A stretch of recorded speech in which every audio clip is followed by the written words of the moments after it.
Okay, so you already heard who I am, Frank Palmasani, and I want to tell you a little bit of information about my background, just to give you a sense of where we've been and where we're going. So all of this started for me in 1976. That was my first year as a high school counselor.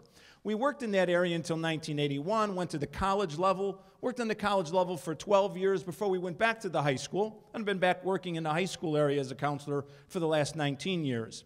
But it's been 26 years now of delivering these types of programs to parent groups. And one thing that is obviously very clear during that period of time is that the challenges of college costs have really grown.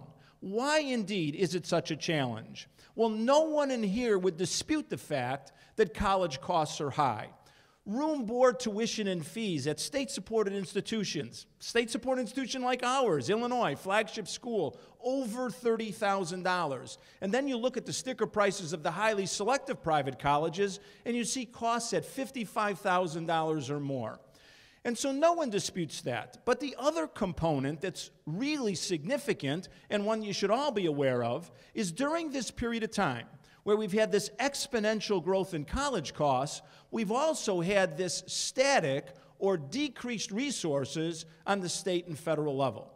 The third component that's made this quite challenging is that we live in an information age. And yet at that point in time, we look at the information that's out there, and some of it is indeed misleading. But I think the last point is really important to recognize, and that is that the timing process, what we've been accustomed to follow, the process that we've all been taught, has some major flaws. Let's take a look at it. So indeed, this is the traditional timeline. The junior student surveys college options. The junior student looks at the possibility of visiting campuses, and by the time the student's in the fall of senior year, they start thinking about the colleges they're going to apply to.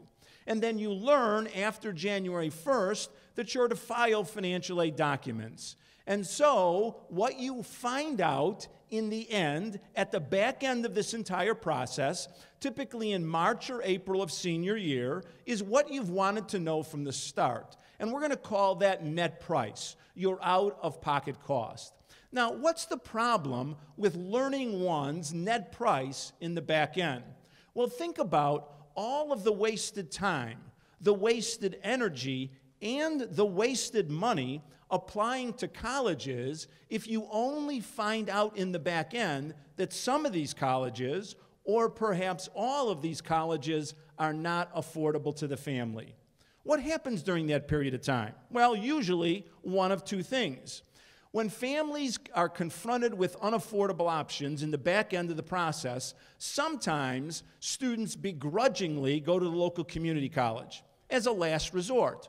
Now, there's nothing wrong with going to community college as a part of a plan, but when students do it as a last resort, feeling like they have no options, oftentimes they don't go with the type of zest that you like them to experience when they're going off to college. But the second issue is really more important, and that is, well, what if the student and the family make the decision to attend an unaffordable college option? Then we have this new problem. A problem that is turning into a national crisis, and that is excessive borrowing. I'm going to talk a little bit about some of the statistics and research that's out there in the area of student debt. This just was released. And what was released? That the average debt in the country, now for undergraduates, is more than $25,000. Well, if you were to put $25,000 on a bell-shaped curve, what you'd find out is that about 40% of our young people are now falling into excessive debt situations. Situations that are creating financial impact for them for long periods of time in their life. And then, last year, this statistic was released. And that is that if you take the aggregate of student debt in the country, that is now greater than the aggregate of credit card debt. Indeed, now over $1 trillion. And so, what's the solution to all of this? Well, we are committed to a threefold approach, indeed, to presenting options that we believe are solutions. And it starts with really trying to improve college financial literacy. But the second idea is something very new. You are probably going to hear about something tonight that you may never have heard before.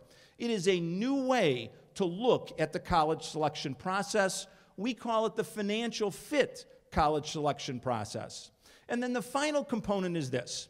If we are able to accomplish step 1 and step 2, then ultimately what we want to hope to help you find is an ability to manage your college cost without excessive debt.